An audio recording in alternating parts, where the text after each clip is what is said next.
ஆண்டவராகிய இயேசு கிறிஸ்துவின் நாமத்தில் வாழ்த்துக்கள். இந்த நாளில் மீண்டுமாக தொடர்ந்து புதையலும் பொக்கிஷமும் என்கிறதான இந்த வேத கலந்துரையாடல் நிகழ்ச்சியில் உங்களை எல்லாம் சந்திப்பதில் கர்த்தருக்குள் நாங்கள் மிகுந்த மகிழ்ச்சி அடைகிறோம். மீண்டுமாக நம்ம மத்தியில் அன்பு சகோதரர் எம்டி ஜெகன் அவர்கள் நமக்கு வந்திருக்கிறாங்க. பிரைஸ்லான தொடர்ந்து நாம் சபையை குறித்ததான தேவ திட்டம் அப்படின்ற காரியத்தில் நாம் விவாதித்து கொண்டிருக்கிறோம். கடந்த வாரத்தில் நாம் சபையில் கர்த்தர் கொடுத்திருக்கிற அந்த ஊழியங்கள் அப்படின்னு சொல்லி பார்க்கும்போது சிலரை அப்போஸ்தலராகவும், சிலரை தீர்க்கதரிசிகளாகவும், சிலரை சுவிசேஷகராகவும், சிலரை போதகர்களாகவும், மேய்ப்பர்களாகவும் கர்த்தர் அழைச்சிருக்கிறாருன்னு சொல்லி பார்த்துட்டு அதில் முக்கியமாக நம்ம அப்போஸ்தல ஊழியத்தை குறித்தும் அதன் மேன்மையை குறித்தும் அது எப்படி அப்படின்றத குறித்தும் அநேக காரியங்களை நாம் விவாதித்தோம். எல்லாருக்கும் மிகவும் பிரயோஜனமாக இருந்திருக்கும் என்று கர்த்தருக்குள் விசுவாசிக்கிறேன். தொடர்ந்து இன்றைக்கு அதற்கு அடுத்தபடியாக இருக்கிற தீர்க்க தரிசன ஊழியத்தை குறித்து நாம் பார்க்க போகிறோம். தீர்க்க தரிசன ஊழியங்களை குறித்தும் இந்த புதிய ஏற்பாட்டு காலத்தில், இந்த புதிய ஏற்பாட்டு சபையின் காலகட்டத்தில் தீர்க்க தரிசிகளுடைய ஊழியத்தின் முக்கியத்துவத்தை குறித்தும் அது எப்படி இருக்குன்ற அந்த வரைமுறை குறித்தும் நம்ம இன்னைக்கு பேசலாம் அப்படின்னு சொல்லி நம்ம இன்னைக்கு கூடியிருக்கிறோம். முதலாவதாக ஒரு கேள்வி என்னன்னு கேட்டிங்கன்னா, இப்போ தீர்க்க தரிசன ஊழியம் பழைய ஏற்பாட்டிலும் இருக்கிறது, புதிய ஏற்பாட்டிலும் இருக்கிறது. இப்போ அப்போஸ்தல ஊழியம் அப்படின்னு சொல்லி பார்க்கும்போது அப்படி இருக்குதா அப்படின்னு எனக்கு தெரியல. ஆனால் தீர்க்க தரிசன ஊழியம் வந்து பழைய ஏற்பாட்டிலும் இருக்குது, புதிய ஏற்பாட்டிலும் இருக்குது. முதல் கேள்வி, பழைய ஏற்பாட்டு தீர்க்க தரிசன ஊழியத்துக்கும் புதிய ஏற்பாட்டு தீர்க்க தரிசன ஊழியத்துக்கும் இருக்கிறதான வித்தியாசம், அதே நேரத்தில் பழைய ஏற்பாட்டு தீர்க்க தரிசிக்கும் புதிய ஏற்பாட்டு தீர்க்க தரிசிக்கும் இருக்கிறதான வித்தியாசம். இந்த கேள்வியோட முக்கியத்துவம் உங்களுக்கு நன்றாக தெரியும்னு நினைக்கிறேன்.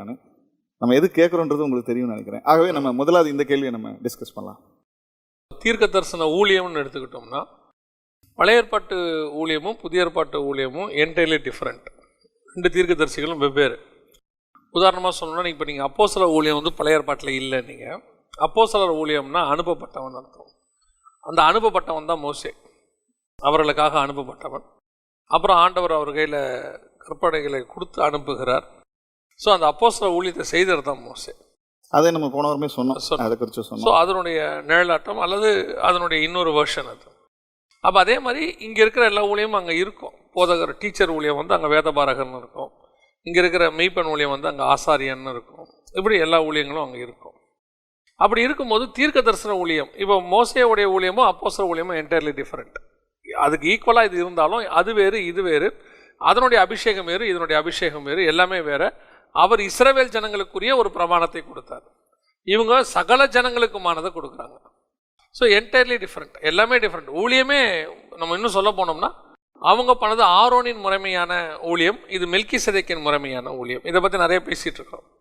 அப்படி இருக்கும்போது பழைய ஏற்பாட்டு தீர்க்கதரிசிக்கும் புதிய ஏற்பாட்டு தீர்க்கதரிசிக்கும் என்ன வித்தியாசம், ஃபஸ்ட்டு ஊழியத்தில் என்ன வித்தியாசம் அப்படின்னு கேட்டிங்கன்னு சொன்னால், பழைய ஏற்பாட்டில் வந்து தீர்க்க தரிசன ஊழியம் என்பது வந்து நீங்கள் நல்லா கவனிச்சு பாருங்க. முதல்ல இந்த தீர்க்க தரிசனம் அப்படிங்கிறத எங்கே கொண்டு வரோம் அப்படின்னு கேட்டால், ஃபஸ்ட்டு நமக்கு தீர்க்க தரிசனம் அப்படிங்கிறத வந்து ஆண்டவர் வந்து ஆபிரகாமையே சொல்கிறாரு, அவன் தீர்க்கதரிசியாக இருக்கிறானே அப்படின்னு சொல்கிறார். அதற்கு பிறகு நமக்கு நல்லா தெரிஞ்ச ஆள் வந்து யாருன்னு கேட்டிங்கன்னா மோசே. மோசே குறித்து சொல்லும் பொழுது அவனை போல ஒரு தீர்க்கதரிசி அதுக்கு முன்னும் இல்லை பின்னும் இல்லை அப்படின்னு சொல்லியாச்சு. ஸோ இப்போ அதுக்கப்புறம் நமக்கு இந்த நியாயப்பிரமாணம் வந்துருச்சு, ஆசாரியர்கள் வந்துட்டாங்க. இந்த மோசே காலத்தில் இந்த தீர்க்க தரிசனங்கிறது எப்படி பயன்பட்டது அப்படின்னு சொல்லி நீங்கள் கேட்டிங்கன்னா, இப்போ ஜனங்களுடைய காரியங்கள் ஒவ்வொன்றாக கர்த்தரிடத்துலேருந்து விசாரித்து அவங்களுக்கு பதில் வாங்கி கொடுக்கறது, அவங்களுக்கு பிரச்சனை வரும்போது அவங்களுக்கு ஆண்டவர்கிட்ட வந்து ஆறுதலான வார்த்தையை வாங்கி கொடுக்கறது, அப்புறம் அவங்க நடத்தி கொண்டு போகும்போது வரக்கூடியதான வழியில் வரக்கூடிய பிரச்சனைகளுக்கு அவங்களுக்கு தீர்வு சொல்கிறது, இது எல்லாத்துக்கும் தேவனிடத்துலேருந்து போய் வாங்கி கொடுக்கறது தான் தீர்க்க தரிசனம். அதனால தான் தீர்க்கதரிசி கர்த்தரோடு கூட நடக்கிறான்னு இருக்குது, தீர்க்கதரிசி கர்த்தருடைய நாவாக இருக்கிறான், வாயாக இருக்கிறான், இப்படிலாம் நம்ம நிறைய சொல்கிறோம். அப்போது பழைய ஏற்பாட்டில் இப்படி தான் இருந்துகிட்டு இருந்துச்சு. பர்டிகுலராக ஒரு தீர்க்க தரிசன ஊழியம் அப்படிங்கிறது இல்லை. இப்போ பிழையாம் கூட ஒரு தீர்க்கதரிசியாக தான் இருந்தார். அதுக்கு பிறகு தான் தீர்க்க தரிசிகள்னு ஒரு குரூப் ஒன்று உருவாகுது. என்ன காரணம் அப்படின்னு சொல்லும் போது, மோசேக்கு அப்புறம் தேவனோடு கூட முகமுகமாய் பேசி ஜனங்களுக்காக விஷயத்தை வாங்கி கொடுக்குற ஆள் ஒருத்தர் இல்லை. அந்த அளவுக்கு ஸ்பிரிச்சுவல் ஸ்டாண்டர்ட் இல்லை. அப்படி ஸ்டாண்டர்ட் இல்லைன்னும் போது பிரதான ஆசாரியன் பாவங்களை சுமக்கிறவனாக நிற்கிறார். சரிங்களா? ஆசாரியர்கள் அவனுக்கு உதவி செய்கிறார்கள். அப்போ ஒரு தேவனோடு தேவசத்தை அறிந்து அவரோடு நடக்கிற ஒரு மனுஷன் தேவைப்படுகிறார். அப்போ அந்த நேரத்தில் தான் தீர்க்க தரிசன ஊழியம்னு ஒன்று வர தொடங்குது. பர்டிகுலர் அந்த ஊழியம் வந்து வருது. அதற்கு பிறகு தீர்க்க தரிசன ஊழியம் எப்படி உங்களுக்கு மாடிஃபை ஆகுது அப்படின்னு கேட்டிங்கன்னா, இப்போ எலிசா காலத்துலலாம் ஸ்கூல் ஆஃப் ப்ராஃபட்ஸ்ன்னு சொல்லுவாங்க. அவங்க வந்து ஒரு தீர்க்கதரிசிகளுக்கான ஒரு பள்ளிக்கூடம் மாதிரியே ஒன்று வச்சிருந்தாங்க. தீர்க்கதரிசியின் புத்திரர்கள் அப்படின்னு பேர். அவங்க வந்து தீர்க்கதரிசிகளை வந்து ஸ்கூல் ஆஃப் ப்ராஃபட்ஸ்னு வச்சு அவங்க கூட வச்சு ஏன் அதுக்கு அந்த காலகட்டத்தை நீங்கள் நல்லா கவனிச்சு பார்த்தீங்கன்னா, ராஜாக்கள் ஃபெயிலியர் ஆகி தீர்க்கதரிசிகள் டாமினேட் பண்ணி டேக் ஓவர் பண்ணுற காலம். இஸ்ரவேலுக்கு 5 வகையான ஊழியம். முதல்ல வந்து ஆசாரிய ஊழியம் அவங்க தான் கொடுத்தாரு. ஆசாரியர்கள் ஃபெயிலியர் ஆகும்போது நியாயாதிபதிகள் வராங்க. நியாயாதிபதிகள் ஃபெயிலியர் ஆகும்போது ஆண்டவர் ராஜாக்களை எழுப்புகிறார். ராஜாக்கள் ஃபெயிலியர் ஆகும்போது தீர்க்கதரிசிகளை எழுப்புகிறார். தீர்க்கதரிசிகளும் ஃபெயிலியர் ஆன போது இயேசுவே நேரடியாக வந்தார். இந்த 5 வகையான மினிஸ்ட்ரி தான் இஸ்ரவேலர்களுக்கு. இப்போ அந்த இடத்துல ராஜாக்கள் ஃபெயிலியர் ஆகும்போது தீர்க்கதரிசிகள் ராஜாக்களை கண்டிக்கிறவங்களாக மாறுறாங்க. இப்போ நல்லா கவனிச்சிங்கன்னா, தாவீது காலம் வரைக்கும் தீர்க்கதரிசிகள் போய் ராஜாக்களை பணிந்து கொண்டார்கள் அப்படின்லாம் இருக்கு. நாத்தான் தீர்க்கதரிசி போய் தாவீதை பணிந்து கொண்டான். ஏன்னா அந்த அளவுக்கு ராஜாக்கள் ஊழியம் அன்னைக்கு மேன்மை உள்ளதாக இருந்துச்சு. ஸ்பிரிச்சுவலாக ஸ்ட்ராங்காக இருந்தாங்க. அவர்லாம் தாவீதெல்லாம் சொல்ல போனால் ஆசாரிய வஸ்திரம் தரித்து கொண்டு அவர் பலியெல்லாம் செலுத்துறார். அதற்கு பிறகு ராஜாக்கள் வந்து அந்த ஸ்டாண்டர்டுக்கு வராத போது ஆண்டவர் தீர்க்கதரிசிகளுக்கு அந்த அபிஷேகத்தை கொடுக்குறாரு. தீர்க்கதரிசிகள் ராஜாக்களை சர்வசாதாரணமாக திட்டுற காலம் ஒன்று வருது. நீயே அந்த மனுஷன். தீர்க்கதரிசிகள் ராஜாக்களுக்கு பயப்படலை. ராஜாக்கள் வந்து எப்படி இருக்கிறாங்கன்னா, தாவீது காலத்தை போலவே தீர்க்கதரிசிகளும் நமக்கு கீழ்ப்படுத்தி தான் இருக்கணும் அப்படிங்கிற ஒரு மனநிலையில் இருக்கிறாங்க. அந்த மனநிலை வந்து தப்பான மனநிலை. தாவீதே தப்பு செய்த பிறகு தீர்க்கதரிசி வந்த உடனே அந்த தீர்க்கதரிசிக்கு அவர் கீழே விழுறாரு. விழுந்து நானே அந்த மனுஷன் ஒத்துக்கிறாரு. ஸோ தப்பு செய்யும் போது கண்டிக்கிறதுக்கு உணர்த்துறதுக்கு தான் தீர்க்க தரிசனம். இதுதான் பழைய ஏற்பாட்டு தீர்க்க தரிசனமாக இருந்தது. அதற்கு பிறகு தீர்க்க தரிசனம் ஸ்கூல் ஆஃப் ப்ராஃபட்ஸ்னு எலிசாலாம் வரும்போது இந்த தீர்க்க தரிசனம் வந்து ஜனங்களுக்கு பர்சனல் பர்சன்ஸ்க்கு யூஸ் பண்ணப்பட்டு கொண்டிருந்தது. ராஜாக்களை கண்டிக்கிறதுக்கு, ஜனங்களை கண்டிக்கிறதுக்கு. தீர்க்க தரிசனத்தினுடைய வேலையை கண்டிக்கிறது தான். பாருங்க, எலியா வந்து 3 வருஷம் பனியும் மழையும் பெய்யாதுங்கிறாரு. நம்ம தீர்க்கதரிசி இன்னைக்கு என்ன சொல்லி வச்சிருக்கிறோம்னா, பனியும் மழையும் பெய்யறவர்றது சொல்றோம் தான் தீர்க்கதரிசின்னு சொல்றோம். அன்னைக்கு பனியும் மழையும் பெய்யாதுன்னு சொன்னாரு. ஒத்துக்க மாட்டாங்க. இன்னைக்கு நினிவே அழியும்னு சொன்னாரு. அவர் சொல்றது, பாபிலோன்காரன் வந்து உன்னுடைய நாட்டை அபகரிச்சுக்கிட்டு போவாம் பாரு ஏசாயா. எல்லாரும் அப்படிதான் ஊழியம் பண்ணியிருக்கிறாங்க. அன்னைக்கு மினிஸ்ட்ரி வந்து உள்ளதென்று அப்படியே நேரடியா. இது வந்து பழைய ஏற்பாட்டு ப்ராஃபட்ஸ். இந்த பழைய ஏற்பாட்டு ப்ராஃபட் வந்து பர்சனல்ஸ்க்கு யூஸ் ஆகும். ஒரு விதவை வீட்டுக்கு போகும்போது அவங்கள ஆசீர்வதிச்சு அவங்களுக்கு பர்சனலாக ஒரு ப்ராஃபஸி சொல்லுவாங்க. அங்கே வழியில் ஒருத்தனை பார்க்கும்போது அவனுக்கு ப்ராஃபஸி சொல்லுவாங்க. இது எல்லாருமே வந்து பழைய ஏற்பாட்டு ப்ராஃபட்ஸ். புதிய ஏற்பாட்டுடைய தீர்க்க தரிசன ஊழியம் என்பது வந்து இதல்ல. சபையின் பக்தி விருத்திக்கு ஏதுவாக சிலரை அப்போஸ்தலராகவும் சிலரை தீர்க்கதரிசிகளாகவும். அப்போ சபைக்குள்ள இருந்து தீர்க்க தரிசனம் சொல்ற காலம் தான் சரியான காலம். சபைக்குள்ள இருந்து தான் தீர்க்க தரிசனம் ஒவ்வொரு சபைக்கும். அதான் நம்ம ஏற்கனவே நிறைய தடவை சொல்றோம். இன்னைக்கு இந்த 5 ஊழியமும் வெளியே இருந்து சபையை நடத்திக்கிட்டு இருக்குது. எப்படி சொல்றீங்க வெளியே இருந்து சபை நடத்துது அப்படின்னு கேட்டீங்கன்னா, ஒரு அப்போஸ்தலர் வந்து சபையை வந்துட்டு வெளியே இருந்து தான் நடத்திக்கிட்டு இருக்கிறார். உள்ளுக்குள்ள அப்போஸ்தலர் இல்லை. அதே மாதிரி ஒரு தீர்க்கதரிசி உள்ள இல்லை. அவர் வெளியே எங்கேயோ ஸ்கூல்லையோ எங்கேயோ ஒரு இடத்துல இருந்துட்டு ப்ராஃபட்டி சொல்லிட்டு இருக்கிறார். அதை சபை போய் கேட்டுக்கிட்டு இருக்குது. ஒரு எவாஞ்சலிஸ்ட் சபைக்குள்ள இல்லை. அந்த சபைக்குரிய எவாஞ்சலிஸ்ட் ஒருத்தர் இருக்கணும். அவர் அங்கே போய் எல்லா இடத்துலையும் அந்த ஏரியா முழுக்க ஜனங்களை ஆதாயம் பண்ணி சபையில் கொண்டு வந்து சேர்க்கணும். அவர் அங்கே சபை அவரை போஷிக்கணும், சபை அவரை பாதுகாத்து கொள்ளணும். அதே மாதிரி தான் ஒவ்வொரு மினிஸ்ட்ரியுமே இருக்கு. இன்னைக்கு எல்லா மினிஸ்ட்ரியும் வெளியே இருக்கு, சபைக்குள்ள இருந்து செய்யறதில்ல.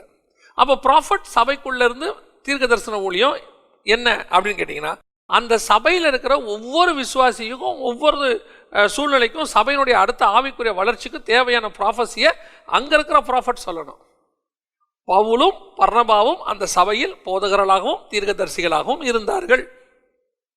அப்போ அந்த சபைக்கு ஒரு தீர்க்கதரிசி இருக்கும்போது அவர் அதை செய்கிறார். இப்போ தீர்க்க தரிசனம் ஊழியம் என்பது வேறு. இப்போ ஒரு தீர்க்கதரிசி புதிய ஏற்பாட்டு தீர்க்க தரிசன ஊழியம் என்பது சபைக்குள்ள இருந்து செய்ய வேண்டியது. இப்போ தீர்க்கதரிசின்னு ஒருத்தர் இருக்கிறார். இந்த தீர்க்கதரிசியோடைய வேலை என்ன? இப்போ இந்த புதிய ஏற்பாட்டு தீர்க்கதரிசி எப்படி ஆயிட்டார் அப்படின்னா, பழைய ஏற்பாட்டு ப்ராஃபஸியோடைய விஷயத்தை எடுத்துக்கிட்டார். பழைய ஏற்பாட்டு ப்ராஃபஸி தீர்க்கதரிசி தான் எங்கேயாவது ஒரு இடத்துல உட்காந்துருப்பார். ஜனங்க அவரை தேடி போவாங்க. அவங்களுக்கு அவர் வந்து தீர்க்க தரிசனம் சொல்லுவார். அருவாள் உழுந்து போனாலும் கழுதை காணாமல் போனாலும் எல்லாத்துக்கும் அதான் சொல்லிட்டு இருப்பார். புதிய ஏற்பாட்டில் அந்த பேச்சே கிடையாது. புதிய ஏற்பாடு வந்து ஸ்பிரிச்சுவல் சர்ச்சு. அந்த ஸ்பிரிச்சுவாலிட்டியை பக்தி விருத்திக்கு எதுவாக நடத்துறதுக்கு தான் ப்ராஃபஸி. இங்கே காரு காணாமல் போச்சு, செயின் காணாமல் போச்சு, வளையல் காணாமல் போச்சு, எங்க அப்படின்னு சொல்லி தீர்க்கதரிசிக்கிட்ட போகிறாங்க. தீர்க்கதரிசியும் ஏறக்குறைய ஒரு வெத்தலையில் மைதான் தடவலை, மற்றபடி எல்லா வேலையும் நடக்குது. அப்போ அவங்க வந்து இவங்க எதுக்காக, இப்போ நான் என்ன சொல்கிறேன்னா, இப்போ அப்படி போயிடும் போது ஒரு தீர்க்கதரிசி சொல்கிறாரு, அது ஏற்ற மாதிரி நடக்குது அப்படின்னு சொன்னால், நான் என்ன சொல்கிறேன்னா, உங்களை ஆண்டவர் வந்து ஹை கிரேடில் வச்சுருக்கிறாரு. எப்படிப்பட்ட ஹை கிரேடில் வச்சுருக்கிறாரு அப்படின்னு கேட்டிங்கன்னு சொன்னால், பரலோகத்தினுடைய தேவனிடத்துலேருந்து வார்த்தையை வாங்கி இவங்களுடைய ஆத்மாவை தேற்றத்துக்கு வச்சிருக்கிற உங்களை நீங்கள் என்ன பண்ணிக்கிட்டு இருக்கிறீங்கன்னா, அவங்களுடைய மாம்சத்துக்கு தேவையான காரியத்துக்கு யூஸ் பண்ணும்போது உங்கள் கிரேடு குறையுது. உங்களுடைய ஸ்டாண்டர்டே அந்த இடத்துல குறைச்சிட்டு உங்களை எந்த ரேஞ்சுக்கு கொண்டு போயிட்டாங்கன்னா, இப்போ வீட்டில் ஒரு பொருள் கடனா அவரை கூப்பிடுங்க, அவர் வந்தார்னா கண்டுபிடிச்சி கொடுத்துருவாரு. இப்போ நம்ம வந்து ஒரு ஸ்பிரிச்சுவல் போலீஸ் மாதிரி ஆகிருக்கிறோம் ப்ராஃபட் பல இடங்களில். அந்த ப்ராஃபஸியில் இதுக்கு காரணம் விசுவாசிகளுடைய பலகீனம். ப்ராஃபட்டோடைய பலகீனம் இல்லை, விசுவாசியோட பலகீனம். என்ன விசுவாசியோட பலகீனம் அப்படின்னு கேட்டிங்கன்னா, விசுவாசியை இந்த விஷயத்தெல்லாம் சால்வ் பண்ணிக்கணும். விசுவாசி யாரு? ராஜாக்களும் ஆசாரியருமாய் அழைக்கப்பட்ட தேவனுடைய பிள்ளைகள். அப்படி இருக்கும்போது பரிசுத்த ஆவியானவர் இவங்களுக்குள்ள இருக்கிறார். இவங்களுடைய சுய தேவை இதெல்லாமே இவங்களுடைய ஸ்பிரிச்சுவல் லைஃப்குள்ளேயே சால்வ் ஆகிடும். நியூ டெஸ்ட்மெண்ட்டில் நான் சொல்கிறேன். ஓல்ட் டெஸ்ட்மெண்ட்டில் தேவன் மனுஷனோட பேசுறதுக்கு ஒரு 7 வழிகள் வச்சுருந்தார். ஃபஸ்ட்டு முகமுகமாக பேசுவார், அடுத்து சத்தத்தின் வழியாக பேசுவார். முகமுகமாக பேசுனது மோசே கிட்ட, சத்தத்தின் வழியாக பேசுனது சாமுவேல்கிட்ட, அடுத்து வசனத்தின் வழியாக பேசுவார். இது வந்துட்டு எல்லாருக்கிட்டையும் அந்த காலத்தில் நியாயப்பிரமாணத்தில். அதுக்கு அடுத்து தீர்க்கதரிசிகள் வழியாக பேசுவார். அப்போ நம்ம எலியா எலிசா இதெல்லாம் தெரியும். அதற்கு பிறகு வந்து தரிசனத்தின் மூலமாக பேசுவார், அப்புறம் சொப்பனம், அப்புறமா கழுதையின் மூலமாகவும் பேசுவார், புறஜாதியார் மூலமாக பேசுவார். ஸோ அந்த ஒரு 7 வகையான மெத்தட் வச்சுருந்தார். இது இல்லாமல் இன்னும் வச்சுருந்தார். ஊரிம் தும்மிம்னு இருக்கும், ஞான திஷ்டிக்காரன் இருப்பாங்க. இதெல்லாம் தேவ சித்தத்தை அறியறதுக்கு தான் அந்த நியூ டெஸ்ட்மெண்ட்டில் எப்படியாவது தேவனுடைய சித்தத்தை அறியறது. ஆனால் நியூ டெஸ்ட்மெண்ட்டை பொறுத்த வரைக்கும் நீங்கள் பார்த்தீங்கன்னு சொன்னால் இந்த மெத்தடே கிடையாது, எதுவுமே கிடையாது, ஒன்றுமே கிடையாது. ஒரே மெத்தட். நீங்கள் போய் முழங்கால் போட்டு தேவன்கிட்ட கேட்டிங்கன்னா அவர் பதில் சொல்லி கொடுத்துருவார் உங்களுக்கு. இங்கே முகமுகமாக நீங்கள் தரிசிக்கலாம் தேவனை, நீங்களே அவர் சத்தத்தையும் கேட்கலாம், நீங்களே அவரை தரிசிக்கலாம். பைபிள் மூலமாக பேசுவார். சபைக்கு போனீங்கன்னா ஆண்டவர் ஊழியக்காரன் வழியாக பேச போகிறாரு, தீர்க்கதரிசி வழியாக பேச போகிறார், பிரசங்கத்தின் மூலம் எல்லாத்துக்கும் ஆண்டவர் வந்து வழிவாசல் திறந்து வச்சுட்டாரு. இப்போ நீங்கள் பழைய ஏற்பாட்டு தீர்க்கதரிசியை பிடிச்சிக்கிட்டு இருக்கிற மாதிரியே நியூ டெஸ்ட்மெண்ட் தீர்க்கதரிசி பிடிச்சிக்கிட்டு இருக்கிறீங்க. இப்போ இந்த தீர்க்கதரிசி நியூ டெஸ்ட்மெண்ட் தீர்க்கதரிசன ஊழியத்தை பழைய ஏற்பாட்டு ஊழிய மாதிரி ஆக்கிட்டு, இவர் இன்னும் ஒரு சிலர்லாம் அபத்தம், சபையின் பக்தி விருத்திக்கு ஏதோ இருக்க வேண்டியவங்க ஊர் ஊராக போய் ஹோட்டலில் ரூம் போட்டு அவர் வர்றதுக்கு முன்னாடியே 3 நாளைக்கு முன்னாடியே ஒரு போஸ்டர், தேவனை முகமுகமாய் தரிசிக்கிற தீர்க்கதரிசி வந்திருக்கிறார், அவரை தரிசிக்கணும்னா நீங்கள் வரணும், சரி பார்க்கணும், என்ன பண்ணலாம், ஒரு ஆளுக்கு 10,000 5,000 25,000. யார் சொன்னா? ஒரு ராஜா வந்து பிழைப்பானா மாட்டானான் போது அவன் பிழைக்க மாட்டான்னு போய் சொல்கிறாங்கிறார் எலியா. ஒரு உபதே வந்து பார்க்கும்போது பணிஞ்சு கொள்றான், அவர் சொல்கிறார், ப்ராஃபஸி சொல்லி அனுப்புகிறார், எலியா வந்திருக்கிறேன்னு போய் சொல்லுங்கிறார். போய் நான் ஆக்காப்ப வர சொன்னங்கிறாரு. எலிசா பெனதாத்தை பற்றி ப்ராஃபஸி சொல்கிறாரு, ராஜாக்களுக்கு ஃபேவராக பண்ணாங்க. இவங்கெல்லாம் ராஜாக்களை வந்து எதாவது கொடுத்தா வேணாம் எடுத்துகிட்டு போங்கிறாங்க. நாகமான் வந்து க்யூர் ஆனவன என்ன சொல்கிறாரு, எதை வேணாலும் வாங்கிக்கிங்க, எல்லாத்தையும் எடுத்துகிட்டு போயா அப்படிங்கிறாரு, எதாவது தூக்கிட்டு போ. யார் எது கொடுத்தாலும் வேணாம் வேணாம்பாங்க. ஏன்? அவங்களுக்கு பரலோகம் போஷிக்குதுங்கிற கான்ஃபிடென்ட் இருந்துச்சு, பரலோகம் போஷிச்சிச்சு. அதோடைய அர்த்தம் என்னன்னா, இவர்கள் கையிலிருந்து வாங்குவதை அவர்கள் அவமானமாய் கருதினார்கள். நாகமான் யாரு? மிகப்பெரியதான தளபதி. அவன் வந்துட்டு அவர் வந்து எதை வேணாலும் கொடுக்க ரெடியாக இருக்கும்போது நீ கிளம்பு அப்படின்னு. அப்போ தேவைகள் இல்லையா? அந்த தேவைகளை பரலோகம் இவங்களுக்கு யார் மூலமாகவும் சந்திக்கும். நீ கொடுத்து தான் நான் வாழணுன்ற அவசியம் இல்லைங்கிற அந்த கான்ஃபிடென்ட் இருந்துச்சு ப்ராஃபட்டுக்கு. இன்னைக்கு பணக்காரன் வீட்டுக்கு ப்ராஃபட் போகிறாரு. அவர் இவரை கூப்பிட்டு உட்கார வச்சு கேட்குறாரு, ஐயா பொண்ணுக்கு கல்யாணம் ஆகுமா, ஜெபம் பண்ணி சொல்லுங்கள், பையனுக்கு வெளிநாட்டில் வேலை கிடைக்குமா, ஜெபம் பண்ணி சொல்லுங்கள். அவர் என்ன பண்ணுறாரு வீட்டில்? அவர் என்ன பண்ணுவார்? யார்? அந்த பொண்ணுடைய அப்பாவோ அந்த பையனுடைய அப்பாவோ அம்மாவோ என்ன பண்ணுவாங்க? அவங்க நல்லா சாப்பிட்டு வேலைக்கு போயிட்டு சம்பாரிச்சிட்டு வந்துட்டு இவருக்கு ஒரு ஆஃபரிங் எடுத்து வச்சிட்டா போதும். இப்போ தீர்க்கதரிசிகள்லாம் இப்போ அந்த ரேஞ்சுக்கு மாறிக்கிட்டு இருக்கிறாங்க. தீர்க்க தரிசனம் புதிய ஏற்பாட்டில் பழைய ஏற்பாட்டை விட கனம் வாய்ந்தது. பார்க்க முடியாது, பார்க்க பயப்படணும். சமீபத்தில் ஒரு மிகப்பெரிய ஸ்தாபனத்தினுடைய ஸ்தாபகர் அவரெல்லாம் வாழும் எலியான்னு சொல்லுவாங்க. அவர் நீங்கள் போய் நிற்கவே பயப்படுவாங்க. அவர் எதிரில் எங்கள் வீட்டுக்கு நீங்கள் ஜெபம் பண்ணணும் அப்படின்னா அப்படி பார்ப்பாரு, வரனா இல்லையான்ற அப்படி சொல்லிடுவார். வர முடியாது அப்படின்றாரு. அப்படியே ஆண்டவர் போக சொன்னா சரி போ வரேன். அட்ரஸ் கேட்க மாட்டார், எதுவும் கேட்க மாட்டார், எதுவுமே கேட்க மாட்டார். நேராக வீட்டில் போய் நிற்பார். கர்த்தர் வழி சொன்னார், அவர் போவார். அதான் கர்த்தர் அவரை போக சொன்னார்ன்றதுக்கு அடையாளம். அங்கே போய் ஒத்த பைசா கையில் வாங்க மாட்டார். இன்றைக்கும் நிறைய பாஸ்டர்ஸ் கூட இந்த முடிவில் இருப்பாங்க. ஹவுஸ் விசிட்டிங் போனால் நான் காசு வாங்க மாட்டேன்பாங்க. காரணம் என்னென்னா அவங்களுக்கு ஒரு டிக்னிட்டி இருக்குது. காசு வாங்க நான் வந்தேன், உங்கள் வீட்டுக்கு வரல, நான் உன்னை ஆசீர்வதிக்க வந்தேன். இன்றைக்கி ஆஃபரிங்காகவே தேடி போகிற ஒரு 10 வீடை ரெடி பண்ணி வச்சுக்கிறாங்க. அதுவும் இந்த வெளிநாட்டுக்கு போகிற தீர்க்கதரிசிகள் குரூப் ஒன்று இருக்குது. இங்கேருந்து சிங்கப்பூர் மலேசியா போகிறது ஒன்று இருக்குது. இந்த பக்கம் சவுதி அரேபியா போகிற குரூப் ஒன்று இருக்குது. வருஷத்துக்கு 3 ட்ரிப்பு கம்பல்சரி. அங்கே போய் அதை நான் சொல்லுவேன், சவுதி அரேபியாவில் இருக்கிற அந்த மிடில் ஈஸ்டில் இருக்கிறவங்க, சவுதி அரேபியா மட்டும் இல்லை, மிடில் ஈஸ்டில் இருக்கிறவங்க, இந்த சிங்கப்பூர் மலேசியா இந்த மாதிரி வெளிநாட்டில் இருக்கிறவங்கெல்லாம், இந்த மாதிரி ஆட்கள் ஏதாவது 4 வார்த்தை சொன்ன உடனே அப்படியே புலங்காகி தான் அடைஞ்சிருது. அவங்க வந்தது உண்மையாகவே இருக்கட்டும், ஆண்டவர் உங்களுக்கு அனுப்புனதாகவே இருக்கட்டும், தே ஆர் இன்ஸ்ட்ருமெண்ட், அவ்வளோதான். They are instrument. வந்தாங்க, கர்த்தர் பயன்படுத்தினார். ஆண்டவர் ஏதோ உங்களுக்கு ஒரு ப்ராஃபஸி சொன்னார், நீங்கள் அவங்கள அந்த ப்ராஃபஸிக்காக மனசு நிறைஞ்சு ஆசீர்வதிச்சிங்க, விட்டுருங்க. இதை ஏன் ரெகுலர் ஆக்குறீங்க? திருப்பி அவங்களை கூப்பிடுவோம், ஏதோ ஒரு முக்கியமான விஷயம் கேட்போம். கேட்குறோன்றது ஒரு பக்கம். ரெண்டாவது அவரே 6 மாதத்துக்கு ஒரு தடவை வர தொடங்கிடுவார். அவருக்கு அது ஒரு ஹேபிட் ஆகிடுது. அதுக்கப்புறம் இவங்க அவர் வராருனாலே இவங்களுக்கு கேஷுவல் ஆகிடுது. அவர் அப்படி தான் வருஷத்துக்கு 2 ட்ரிப்பு வருவார். அப்போ அந்த மேன்மை குறைய ஆரம்பிச்சிருது. நான் என்னை வருந்தி அழைத்து கொண்டும் நான் அங்கே போகணுமா வேணாமான்னு கர்த்தர் சொல்லி போனது தான் எனக்கு அது மேன்மை. ஒரு ஆயக்காரன் வீட்டுக்கு இயேசுநாதர் போகிறாரு, பாவிகள் வீட்டுக்கு போகிறாரு. ஏரோது கூப்பிட்டதுக்கு போக மாட்டேன்ட்டார். காட்ஸ் வில் அவருக்கு தெரியுது, எங்கே போகணும் எங்கே போகக்கூடாது, எதுக்காக நம்ம போகிறோம், யாரை பார்க்க போகிறோம், என்ன மோட்டிவ், இதை பரலோகம் பார்த்துட்டு இருக்கு. நம்ம இன்னைக்கு ஏமாத்திடலாம், ஜனங்களையும் ஏமாத்திடலாம், ஊழியங்களையும் ஏமாத்திடலாம், ஊழியக்காரங்களையும் ஏமாத்திடலாம், நியாயத்தீர்ப்பை ஏமாற்ற முடியாதே. அப்போது போய் நிற்கிறாங்க. ஆண்டவரே உம்முடைய நாமத்தினால ப்ராஃபஸி சொன்னோம் அல்லவா, உம்முடைய நாமத்தினால பிசாசுகள், கர்த்தர் ஒரே வார்த்தை சொல்கிறாரு, உங்களை எனக்கு தெரியாதுன்ட்டு. அப்போ இவங்க சொன்ன ப்ராஃபஸி என்ன, கரெக்ட் தானே? இவங்க கரெக்டாக ப்ராஃபஸி சொல்லிக்கிறாங்க. தப்பாக சொன்ன ஒரு குரூப் இருக்குது, அதை விட்டுருவோம், அது இதுக்குள்ளேயே வராது, அந்த லிஸ்ட்லேயே வராது. இன்றைக்கி ஒன்று சொல்லும், அது நடக்காது, வெக்கமே படாமல் அடுத்த வருஷமும் தீர்க்க தரிசனம் சொல்லும். இந்த வருஷம் ஒன்று சொன்னாங்கல்ல, நடக்கலைல்ல, இந்த ப்ராஃபஸியை சொன்னது யார்? அவரே தான் சொல்லியிருக்கணும். சான்ஸே கிடையாது. பைபிள் படி நீங்கள் எடுத்து பாருங்கள், எரேமியா 23 எடுத்து பாருங்கள், வசனம் என்ன சொல்லுதுன்னு தெளிவாக இருக்கு பாருங்க. ஆண்டவர் சொல்கிறாரு, நான் அவர்களை அனுப்பாதிருந்தும். இப்போ எரேமியா 23:16 வாசிங்க.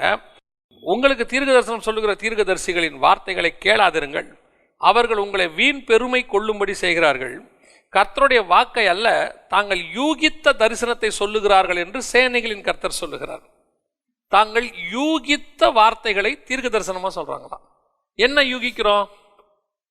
இந்த டீம் ஜெயிக்கும், இந்த டீம் ஜெயிக்காது, இன்னைக்கு இவர் ஜெயிப்பார், இவர் ஜெயிக்க மாட்டார், யூகிக்கிறோம். யூகிச்சுட்டு நம்ம என்ன சொல்கிறோம்? கன்ஃபார்மாக இவர் தான் ஜெயிப்பார் அப்படிங்கிறோம். பார்த்தா மாறி வருது. மாறி வருதுன்னா அப்போ யார் சொன்னது? அதை யூகத்தின் அடிப்படையில் அடிக்கிறது. இன்னொரு வசனம் இருக்கு பாருங்க, எசேக்கியேல் 13:2 வசனம். மனுபுத்திரனே, தீர்க்க தரிசனம் சொல்லுகிற இஸ்ரவேலின் தீர்க்க தரிசிகளுக்கு விரோதமாக நீ தீர்க்க தரிசனம் உரைத்து தங்கள் இருதயத்தில் இருக்கிறதையே எடுத்து தீர்க்க தரிசனம் சொல்லுகிறவர்களோட நீ சொல்ல வேண்டியது என்னவென்றால், கர்த்தராகிய ஆண்டவர் உரைக்கிறதாவது, தாங்கள் ஒன்றும் தரிசியாதிருந்தும் தங்கள் ஆவியின் ஏவுதலை பின்பற்றுகிற மதிகட்ட தீர்க்க தரிசிக்கு ஐயோ. தங்கள் ஆவியின் ஏவுதல். அப்ப இவங்க எல்லாருமே தேவனுடைய ஆவியை கொண்டு பேசல, இன்னும் நீங்கள் கீழே சொல்கிறார் பாருங்க, 8வது வசனம் 7-8, நான் உரைக்காதிருந்தும் நீங்கள் கர்த்தர் உரைத்தார் என்று சொல்லும்போது அபத்தமான தரிசனத்தை தரிசித்து பொய்க்குறியை சொல்லுகிறீர்கள் அல்லவா? ஆகையால் கர்த்தராகிய ஆண்டவர் உரைக்கிறது என்னவென்றால், நீங்கள் அபத்தமானதை சொல்லி பொய்யானதை தரிசிக்கிறபடியால் இதோ நான் உங்களுக்கு விரோதமானவர் என்று கர்த்தராகிய ஆண்டவர் சொல்லுகிறார். இன்னும் நீங்க கீழே போனீங்கன்னா அவங்கள பத்தி ஆண்டவர் முழுசா பேசிக்கிட்டே வரார். சமாதானம் இல்லாதிருந்தும் சமாதானம் என்று சொல்லி என் ஜனத்தை மோசம் போக்குகிறார்கள். இன்னைக்கு தெளிவா கடைசி காலத்துக்குள்ள நம்ம இருக்கிறோம் தெரியுது. இப்ப 2 வருஷமா தான், இந்த கொரோனா வரத்துக்கு முன்னாடி தான், இவங்க வந்த பிறகுதான் இவங்கெல்லாம் அடங்கி இருக்கிறாங்க. கொரோனா வரத்துக்கு முன்னாடி அடிச்சு விடுறது, ஒவ்வொரு வருஷமும் பூமி அதிர்ச்சி அதிகமாகும், ஒவ்வொரு வருஷமும் பெருவெள்ளம் அதிகமாகும், ஒவ்வொரு வருஷமும் கொள்ளை நோய் அதிகமாகிட்டே போகும், பஞ்சங்கள் அதிகமாகணும். ஏன்னா இது கடைசி காலத்தினுடைய அடையாளம். இதை நம்ம எடுத்து சொன்னோம்னா, இந்த வருஷம் உங்களை கர்த்தர் அப்படி ஆக்குவார் இப்படி ஆக்குவார்னு சொல்லி ஜனங்களை அந்த ஒரு இதுக்கே ஆயத்தம் பண்ணல. இந்த கொள்ளை நோய்க்கு தீர்க்கதரிசியா இருந்தா என்ன பண்ணிருக்கணும்? இந்நேரம் இந்த மாதிரி ஒன்று வரப்போகுதுன்னு ஆயத்தம் பண்ணி இருந்திருக்கணும், ஜனங்களை விசுவாசத்துல நிறுத்தி இருக்கணும். இது என்ன ஒன்றும் செய்யாது, வரப்போற கொள்ளை நோய் வரப்போறது தான். வரப்போற கொள்ளை நோயை நீங்க முன்னாடியே எச்சரிப்பு கொடுத்து காப்பாற்ற வேண்டியதுதான் நம்ம வேலை. நினிவே அழிய போதுன்னு முன்னாடி சொல்ல வேண்டியதான தீர்க்கதரிசியோட வேலை. உனக்கு விரோதமாக சீரியர் பட்டயம் வரப்போதுன்னு சொல்றதானே தீர்க்கதரிசி வேலை. பெருவெள்ளம் வந்து உலகத்தை அழிக்க போது சொல்றதானே நோவாவுடைய வேலை. வர்றதுக்கு முன்னாடி தானே சொல்லணும். ஆனா 2.5 வருஷமா இந்த விஷயத்த நாங்க கொள்ளை நோய் வரப்போது, நான் தீர்க்கதரிசி கிடையாது, நான் பைபிள் டீச்சர், பைபிள்ல உள்ளதை எடுத்து சொல்லிட்டு இருக்கிறோம். நம்மளை வந்து திட்டிட்டு இருந்தான். என்ன சொன்னாங்க தெரியுமா? ஜனங்களை பயமுறுத்துறாரு. என்னையா பயம்? இப்ப வந்துருச்ச 2 வருஷமா என்ன பண்ணுவீங்க? இப்ப கோடிக்கணக்கில் செத்து போயிட்டாங்களே. அப்ப சபையை பலப்படுத்தி ஆயத்தப்பட வேண்டியது யாருடைய பொறுப்பு? எல்லாருடைய பொறுப்பு தான். 5 வகையான ஊழியத்தினுடைய பொறுப்பு தான். ஒரு ஊழியத்தில் அதை சொல்லும் போது அதை கேட்டு நிதானித்து யோசிச்சியாவது சபைக்கு சொல்ல வேண்டாமா? தீர்க்கதரிசிகள் தங்களுடைய, அதாவது ஜனங்களை தங்கள் இஷ்டத்துக்கு தங்களுக்கு நேராக திருப்புறதுக்கு, தாம் பெரியாள்னு நினைக்கிறதுக்கு, நான் சொன்னபடி நடந்து, அதுக்கு முன்னாடியெல்லாம் தீர்க்கதரிசனம் நடந்துருச்சுன்னா அவங்களுடைய புத்தகத்திலையும் அவங்கள பற்றின மீட்டிங்லையும் அவங்க எப்படி பேசுவாங்க தெரியுமா? அதுக்கு சாட்சி கொடுக்கறதுக்கு 2 பேரை வச்சிருப்பாங்க. பிரதர் சொன்ன மாதிரியே நடந்துச்சும்பாங்க. பிரதரா சொன்னாரு, இயேசுநாதர் சொன்னார், தேவ ஆவியானவர் சொன்னார், அப்படி வார்த்தையே இருக்காது. கடைசியா உப்புக்கு சப்பாம்பாங்க. அந்த மாதிரி கர்த்தருடைய கிருபைங்கிற வேர்டை ஜாயின் பண்ணிப்பாங்க. இப்போ நம்ம ஏசாயா தீர்க்கதரிசி வந்து எசேக்கியா ராஜாவை பார்த்து சொல்றார், நீர் மரிக்க போகிறீ, வீட்டு காரியத்தை ஒழுங்குபடுத்தும் அப்படின்னு சொன்னது மாதிரி, இந்த மாதிரி ஒரு லாக்டவுன் வரப்போகுது, சபைகள்லாம் நீங்கள் முன்னாடியே ரெடி ஆகிக்குங்க அப்படின்னு சொல்லி ஒரு உண்மையாகவே ஒரு தேவனோடு நடக்கிற ஒரு தீர்க்கதரிசி யாராவது முன்ன அறிவிச்சிருந்தாங்கன்னா, இந்த சூழ்நிலையை வேறு மாதிரி, இன்னும் நல்லா சபை வேறு மாதிரி இதை அணுகிருக்கலாம், இன்னும் பெட்டரான ஒரு காரியங்கள் நடந்துருக்கு. ஆமாம், இப்போ நினிவே ஜனங்க ஆயத்தப்பட்டாங்க தானே, ஏன் அந்த வாதையை அவங்க நிறுத்திட்டாங்களே. ஆமாம், அந்த மாதிரி கூட ஒரு பெரிய அந்த மாதிரி சொல்லியிருக்கலாமே. இப்போ நாங்கள் சொல்லும் போது, சபையை ஆயத்தம் பண்ணும்போது எங்களுக்கு அகைன்ஸ்டால பேசினாங்க அவங்க. சரிண்ணா, இப்போ பழைய ஏற்பாட்டிலையும் நம்ம பார்க்குறோம், அதாவது தேவனுடைய பார்வையில் தீர்க்க தரிசனம் சொல்லாமல் தங்களுடைய சொந்த ஆதாயத்துக்காக சில காரியங்களை சிலர் செஞ்சுருக்கிறாங்க. அது நம்ம கேயாசிலேருந்து ஆரம்பிச்சுக்கலாம், எரேமியா காலத்துலையும் அப்படி, பிலேயாமிலேருந்து ஆரம்பிச்சுக்கலாம், எரேமியா காலத்தில் அப்படி இருந்தாங்க. இப்போ புதிய ஏற்பாட்டு காலத்துலையும் அப்படி இருக்கிறாங்க. அதை விட்டுலாம், நம்ம அது இருக்குது. ஏன்னா பவுல் ஒரு இடத்துல எழுதும்போதே தீர்க்க தரிசனங்களை நம்புங்கன்னு சொல்லிட்டு எல்லாவற்றையும் சோதித்து பார்த்து நலமானதை எழுதும்போது தீர்க்க தரிசனங்களே அற்பமா எண்ணாதிருங்கள், சோதித்தறிந்து நலமானதை எடுத்துக் கொள்ளுங்கள்னு எழுதியிருக்காரு. ஸோ இதில் வந்து அப்போஸ்தலனாகிய பவுல் தெளிவாக நமக்கு ஒரு காரியத்தை சொல்லிட்டார். ஆக இப்போ நான் ஜனங்களுடைய பார்வையில் இதை சில காரியங்களை நம்ம ஜனங்களுக்கு உணர்த்த வேண்டிய அவசியம் நமக்கு இருக்குன்னு நான் நினைக்கிறேன். இப்போ வந்து பார்த்தீங்கன்னா, நான் ஒரு பாஸ்டராக இருக்கேன், நிறைய பேர் என்கிட்ட வந்து கேட்பாங்க. எப்படி கேட்பாங்கன்னா, ஒரு யாரோ ஒருத்தவங்க ரட்சிக்கப்பட்டு புதுசாக சபைக்குள்ள வரவங்க வந்து என்னை குறித்து கர்த்தர் என்ன சித்த வச்சிருக்காருன்னு கேட்டால், அது ஒரு குழந்தைத்தனமான ஒரு அமைச்சூரான ஒரு கேள்வி. நம்மளும் ஒரு ஆலோசனை சொல்லலாம், ஜெபிக்கலாம். வளர்ந்து பல ஆண்டுகளாக சபையில் இருந்து ஞானஸ்தானம் எடுத்து அபிஷேகத்தை பெற்றுக்கொண்டு அந்நிய பாஷை பேசுகிற நிறையா பேருக்கு இன்றைக்கி இருக்கிற ஒரு கேரக்டர் என்னென்னா, எனக்காக கொஞ்சம் ஜெபம் பண்ணி என் வாழ்க்கையில் கர்த்தருடைய சித்தத்தை சொல்லுங்கள் அப்படின்னு கேட்பாங்க. நான் ரட்சிக்கப்பட்டு கர்த்தருக்குள்ளே வந்திருக்கிறேன், தேவ பிள்ளையா, பைபிள் படிக்கிறோம், கர்த்தர் நம்மகிட்ட பேசுகிறாரு. நான் ஊழியத்துக்கு வரதுக்கு முன்னாடியும் கர்த்தர் என்கிட்ட பேசுகிறாரு, ஊழியத்துக்கு வந்த அப்புறம் கர்த்தர் பேசுகிறாரு. சில நேரங்களில் சில ஆட்களை குறித்து ஸ்பெசிஃபிக்காக பேசுகிறாரு, இந்த மாதிரி செய்யாதீங்க, இந்த மாதிரி செய்யுங்கன்னு சொல்கிறாரு, என் மூலமாகவும் சொல்கிறாரு, எனக்கும் சொல்கிறாரு. அதை தாண்டி இதை எதிர்பார்க்கிற ஒரு கூட்டம் இருக்குது பார்த்தீங்களா? அது வந்து அவங்களுக்கு வந்து நம்ம என்ன ஆலோசனை சொல்லணும்னு சொல்லலாங்க. நம்ம ஒரு முதல் எபிசோட் பேசும்போதே ஒரு விஷயத்த சொன்னோம். பேசிக்லேருந்து சில குளறுபடிகள் இருக்குது. அது ஒரு குளறுபடி என்னென்னா, விசுவாசியை நம்ம எதற்காக வளர்த்துருக்குறோம் சர்ச்சில்ங்கிற கான்செப்ட் ஒன்று இருக்குது. முதல் நாள் விசுவாசி வந்தாச்சு, இந்த விசுவாசியை நாம் எதற்காக எப்படி வளர்த்துருக்குறோம் அப்படிங்கிறது தான். அது அந்த மெய்ப்பெனுடைய கரத்தில் தான் இருக்குது. அதை பற்றி நம்ம இன்னொரு நாள் பேசலாம். ஆனால் உண்மை என்னென்னா, அந்த விசுவாசியை தேவனுக்குள்ள ஸ்திரப்பட, பலப்பட, தேவனோடு கூட நடக்க, பேச, தரிசிக்க, அதுக்கு நேராக கோச் பண்ணணும். அவங்கள அப்படி நம்ம உருவாக்கிட்டோம்னா அவங்க ஆட்டோமேட்டிக்காக நம்மக்கிட்ட என்ன செய்ய மாட்டாங்க, வரமாட்டாங்க. ஆமாம், பல நேரங்களில் நம்ம டிபெண்டபிளாக வச்சுக்கிறோம், நம்மளை டிபெண்ட் பண்ணுற மாதிரி அவங்கள வச்சுக்கிறோம். இப்போ நான் ஒரு வெளிப்படுத்தின விசேஷம் எடுக்கிறேன். எடுத்த உடனே நாங்கள் என்ன சொல்லி கொடுக்குறோன்னா, ஒரு வசனத்தை இப்படி விளக்கிறது, எப்படி படிக்கிறதுன்னு சொல்லி கொடுத்துட்டு இதே மாதிரி நீங்கள் படிங்கிறோம். எங்கள் எல்லா கிளாஸ்லேயும் சொல்லி கொடுக்குறது என்னென்னா, இதே மாதிரி நீங்கள் படிங்க. ஏன், நான் ஆரம்பத்தில் இப்படி சர்ச்சஸ்க்கு போகும்போது சிலர் வந்து ஃபோன் நம்பர் கேட்பாங்க. ஃபஸ்ட்டு ஃபோன் நம்பர் கொஞ்சம் கொடுங்க. நான் கேட்பேன், எதுக்குன்னு கேட்பேன். இல்லை, இப்போ இதில் எங்களுக்கு டவுட்ஸ் வந்தால் நாங்கள் கிளாரிஃபை பண்ணுறதுக்கு. நான் சொல்லுவேன், உங்களுக்கு டவுட்டு இதில் வந்தால் நான் எப்படி படிக்க சொல்லி கொடுத்தேன்னு அப்படி படிங்க. மீறி இன்னும் எனக்கு புரியலன்னா உங்கள் பாஸ்டரை கேளுங்க. உங்கள் பாஸ்டரையும் கேட்டு அவருக்கும் அது தெரியலன்னா அவர் மூலமா எங்கிட்ட வாங்க. அதான் ப்ரொசீஜர். இதில் நிறைய பிரச்சனைகள் இருக்குது. அதனால தான் நான் இந்த ப்ரொசீஜரை எனக்கு வச்சுக்கிட்டேன். என்னென்னா, இவங்க அவர் மூலிமா வராமல் நேராக வருவாங்க, நிறைய விஷயங்கள் நம்ம சொல்லியும் கொடுப்போம். ஆட்டோமேட்டிக்காக அவர் மேலே இவங்களுக்கு வந்து ஒரு கிரேட் லோ ஆகுது. அப்புறம் பாஸ்டர் வந்து என்ன நினைக்கிறாங்கன்னா, நம்ம தனியாக இவங்களோட ரிலேஷன்ஷிப் வச்சுக்கிறோம், தனிப்பட்ட முறையில் இவங்ககிட்ட ஆஃபரிங் வாங்குறோம், இப்படி நினச்சிக்கிறாங்க. நான் அதனாலேயே பெரும்பாலும் உங்கள் பாஸ்டர் வழியாக வந்துருங்க. நான் விசிட்டிங் கார்டு போகிறதே நிறுத்தியாச்சு 20 வருஷமாக, கார்டே போடுறது. காரணம் அதனால தான். அடுத்து மிக முக்கியமான விஷயம், நான் இப்போ என்ன சொல்ல வரேன் அப்படின்னா, இப்போது சபையில் விசுவாசியை தேவனோடு கூட நெருக்கத்துக்கு பயன்படுத்துங்க. நம்மளை டிபெண்ட் பண்ணக்கூடிய இடத்துக்கு அவங்க இருக்கவே கூடாது. நான் இதை சொன்னதோடைய நோக்கம் இப்போ நிறைவேறிடுச்சு. இன்றைக்கி சர்ச் மூடியாச்சு. இன்றைக்கி ஜனங்க என்ன செய்வாங்க? இன்றைக்கி ஒவ்வொரு விஷயத்துக்கு யார்கிட்ட போவாங்க? இப்போ ஆன்லைனில் திறந்தீங்கன்னா ஒரு நாளைக்கு 10,000 பேர் பேசுகிறாங்க. 10,000 பேரும் 10,000 உபதேசம் சொல்கிறாங்க. இப்போ விசுவாசி கன்ஃபியூஸ் ஆகுது, எது சரி எது தப்பு, எதை ஃபாலோ பண்ணுறது தெரில. அப்போது நம்ம விசுவாசியை ஆயத்தம் பண்ணி வச்சுருந்தோம்னா அது எதுக்குமே யாரையுமே டிபெண்ட் பண்ணாது. அதில் ஒன்று தான் இந்த மாதிரி தேவசத்தை அறியறது. தேவசத்தை அறியணுன்னே ஆண்டவர்கிட்ட போய் ஜெபம் பண்ணுவோம், ஒரு 3 நாள் உபவாசம் பண்ணுவோங்கிற எண்ணம் அவங்களுக்கு வரணும். இப்போ சில நேரத்தில் நான் சொல்லிக் கொடுப்பேன், பிள்ளைகள் உடம்பு சரியில்லைன்னு சொன்னோடனே நீங்கள் போய் ஜெபம் பண்ணுங்க, ஏசப்பா அவனுக்கு சுகம் தருவார். இது நான் ஒரு ஸ்பிரிச்சுவலாக அவங்களுக்கு சொல்லிக் கொடுக்குற ஆலோசனை. அவங்க போய் ஜெபம் பண்ணும்போது நீங்கள் தேவைப்பட்டா உங்கள் விசுவாசத்துக்கு தான் உங்களுடைய டாக்டருக்கு நீங்கள் ஃபோன் பண்ணிக்கிங்க. உங்களை டாக்டர்கிட்ட போவேன்னா நான் அதை சொல்லலை, அவனுக்கு ஸ்பிரிச்சுவலி சொல்லிக் கொடுங்க. ஏசப்பா அவனுக்கு சுகம் கொடுப்பான்னு சொல்லிக் கொடுங்க. நீங்கள் டாக்டருக்கு வேணால் ஃபோன் பண்ணுங்கள். ஒருவேளை அவன் விசுவாசத்தையே சுகமாயிடுச்சுன்னா அதுதான் மேன்மையானது. பாருங்களேன், இப்போ நம்ம அந்த விஷயத்தையே சொல்லாமல் வா டாக்டர்கிட்ட போகலாம் அப்பாயின்மெண்ட் போடனா அவனுக்கு தெய்வீக சுகன்றது ஒன்று தெரியாமே போச்சு. இது எல்லாத்துக்கும் பொருந்தும், தீர்க்க தரிசனத்துக்கும் பொருந்தும்.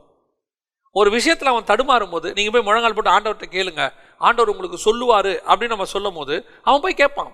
அவனுக்கு ஒருவேளை அவனுக்கு அது கேட்க முடியல, இன்னும் அந்த ஆவிக்குரிய ஸ்டாண்டர்ட் வரலன்னா நம்ம கூட இருந்து ஹெல்ப் பண்ணலாம். ஆனால் நம்மகிட்டே தான் அவன் டிபெண்டபிளாக இருக்கணும். இதை நிறைய ஊழியர்கள் செய்கிறாங்க, ஸ்பெசிஃபிகேஷனாக நிறைய தீர்க்கதரிசிகள். அதனால தான் நம்ம இதை பற்றி பேசுகிறோம் இப்போ. ஆமாம், நிறைய தீர்க்கதரிசிகள் வந்து எனக்கு இன்னொரு விஷயம் ரொம்ப புரியாத ஒரு புதிர் ஒன்று இருக்குது. என்ன புரியாத புதிர்னா, ஒரு சிலரெல்லாம் விசுவாசிகளுக்கு ஃபோன் பண்ணி ஆண்டவர் உங்களை பற்றி என்னை இப்படி காட்டுறாரு, ஆண்டவர் என்ன எனக்கு இந்த மாதிரி காட்டுறாரு, உங்கள் படுக்கைக்கு பக்கத்தில் பாம்பு இருந்துச்சு, உங்கள் வீட்டுக்கு மேலே பாம்பு தொங்குச்சு. அப்போ இந்த விசுவாசிக்கு ஏன் அதை ஆண்டவர் சொல்லலை? அவனுக்கு தானே பிரச்சனை, ஏன் அவங்ககிட்ட அதை சொல்லலை? அப்படி சொல்லலைன்னா ஒரு ரீசனாக தான் இருக்கும், இந்த விசுவாசிக்கும் கர்த்தருக்கும் கனெக்ஷன் இருக்காது. அப்போ இந்த தீர்க்கதரிசி ஃபோன் பண்ணி முதல்ல எதை சொல்லி கொடுக்கணும்? உனக்கும் ஆண்டவருக்கு சம்பந்தம் இல்லாமல், உனக்கும் ஆண்டவருக்கும் கனெக்ஷன் இல்லை, உனக்கு ஒரு பெரிய ஆபத்து வரப்போகுது, அந்த ஆபத்தில் நீ மாட்டிக்கிட்டு இருக்கிற, நீ முதல்ல ஆண்டவரோட ஒப்புரவாகு. அப்போ அதுதானே சொல்லி கொடுக்கணும். ஃபோன் பண்ணி பாம்பு வீட்டில் வருது, உன் வீட்டில் முதல்ல பார்த்தேன், உன் வீட்டில் வந்து யாரோ எதையோ புதைச்சி வச்சுருக்கிறாங்க, தயவு செய்து விசுவாசிகளுக்கு சொல்லுகிறேன், நல்லா கேளுங்க. இஸ்ரவேலுக்கு விரோதமாக குறி சொல்லுகிறதும் இல்லை, யாக்கோபுக்கு விரோதமாக மாந்திரிகமும் இல்லை. ஊழியக்காரன் ஊழியத்தினுடைய வேலை உன்னை பயமுறுத்துவதல்ல, உன்னை ஆறுதல் படுத்துவது.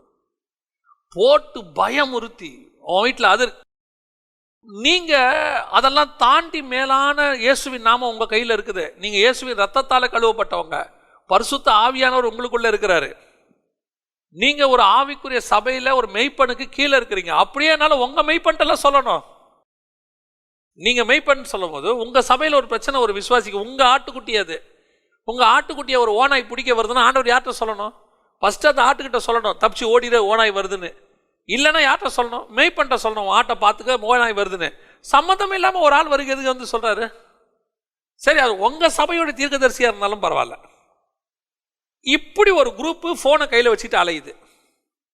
ஒவ்வொருத்தருக்கும் ஃபோன் பண்ணி உங்களை பற்றி அப்படி பார்த்தேன், உங்களை பற்றி இப்படி பார்த்தேன், உங்கள் கழுத்து வெட்டப்பட்ட மாதிரி பார்த்தேன், இப்படி சொல்லிட்டு இதை ஒரு ஊழியமாக செய்கிறோம் அப்படின்னு சொல்லிடுவாங்க. இதை ஒரு ஊழியமாக செஞ்சு அவங்கள பயமுறுத்தி அவனுக்கு பிபி சுகர் வந்து, அதனால சொல்லுவார், நல்ல ஒரு பெரிய ஊழியர் சொல்லுவார், அழகாக சொல்லுவார், உன் வீட்டில் மந்திரம் இருக்குன்னு சொல்கிறவன் ஊழியக்காரன் கிடையாது, அதை எடுக்கிறவன் தான் ஊழியக்காரன்.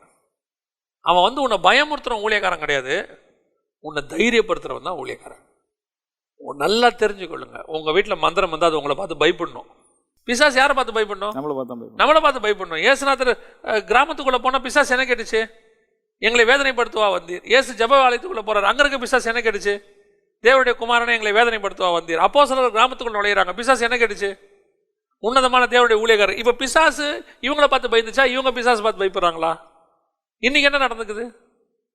பிசாசை ஒரு பெரிய ஃபோக்கஸ் ஆக்கி மாந்திரிகம், கட்டு, அது இதுன்னு சொல்லி விசுவாசிகளை ஏமாற்றி, விசுவாசிகளை பயமுறுத்தி, இந்த விசுவாசிகளும் இருக்கு பாருங்க, எவ்வளவு சொல்லி கொடுத்தாலும் இந்த மாதிரி பூச்சாண்டி காட்டுறவனுக்கு தான் பயப்படுது. வசனத்தை சொல்றேன், வசனத்தை பிடிச்சிக்கிறதும் இல்லை. வசனத்துக்கு இந்த வசனம் கையில் உங்க இருதயத்தில் இருக்கிற வரைக்கும் உங்களை யாரும் எதுவும் பண்ணவே முடியாது.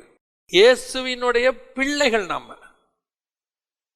இது வாழ்நாளெல்லாம் அவன் மந்திரம் பண்றான், இவன் மந்திரம் பண்றான், அங்க மந்திரம் பண்றாங்க. அப்ப நீங்க யாரு? மந்திரத்தை விட கீழே போயிட்டீங்க.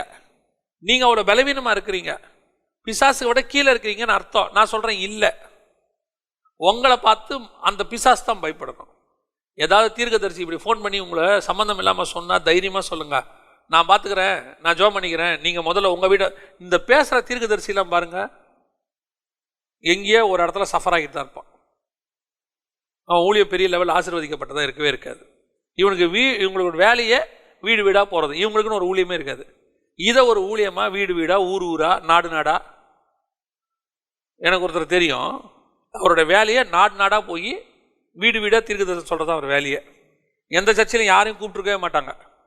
இவரா டிக்கெட்டை போட்டுக்கிட்டு போகிறது, போய் வீடு வீடாக போய் ப்ராபசி சொல்கிறது. அதுக்கப்புறம் பார்த்தீங்கன்னா 2 லட்ச ரூபா 3 லட்ச ரூபா டிக்கெட் காசே கடன். ஊருக்கே தீர்க்கதரிசனம் சொல்கிறாரு, இவருக்கே இப்படி டிக்கெட் காசு கடனில் இருக்குது.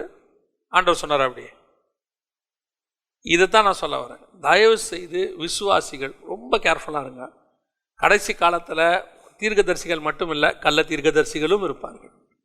போதகர்கள் மட்டுமல்ல, கள்ள போதகர்களும் இருப்பார்கள். நீங்கள் தான் நலமானதை பிடித்து கொள்ள வேண்டும். That is good for you. இந்த தீர்க்கதரிசன ஊழியத்தை குறித்து இன்னும் நிறைய விவாதிக்க வேண்டியிருக்குன்னு நினைக்கிறேன். ஏன்னா ஜனங்களுக்கு இன்னும் சில காரியங்களை புரிய வைக்க வேண்டியிருக்குது. கர்த்தருக்கு சித்தமானால் நம்ம அடுத்த எபிசோடில் தொடர்ந்து இந்த தீர்க்கதரிசன ஊழியத்தை குறித்து நம்ம பேசலாம், விவாதிக்கலாம். கடைசியான ஒரே ஒரு காரியத்தை நான் சொல்லி நீங்கள் ஜெபம் பண்ணி முடிச்சிடலாம். அதாவது இந்த புதிய ஏற்பாட்டு காலத்தில் முழுசாக பைபிளை நம்ம கையில் பிரிண்ட் பண்ணி ஆண்டவர் கொடுத்துட்டார். பழைய ஏற்பாட்டையும் புதிய ஏற்பாட்டையும் சேர்த்து நம்மகிட்ட கொடுத்துட்டாரு. இது வரைக்கும் நடந்தது, இப்போ நடந்துட்டு இருக்கிறது, இனிமேல் நடக்க போகிறதையும், உலகத்தின் முடிவு வரைக்கும் என்ன நடக்க போகிறன்றதை கர்த்தர் நமக்கு சொல்லிட்டாரு. என்னுடைய அனுபவம், நான் கிட்டத்தட்ட ஒரு 18-19 வருஷமாக பைபிள் படிக்கிறேன். எங்கள் ஃபேமிலி பேக்ரவுண்டெல்லாம் கிறிஸ்தவம் கிடையாது. ஆண்டவர் நான் ஒரு சாதாரண விசுவாசியாக, ஒரு சின்ன ஆவிக்குரிய தலைவனாக, அதுக்கப்புறம் ஒரு ஊழியக்காரனாக, இன்றைக்கி ஒரு போதகனாக சபையெல்லாம் நடத்திட்டு இருக்கேன்.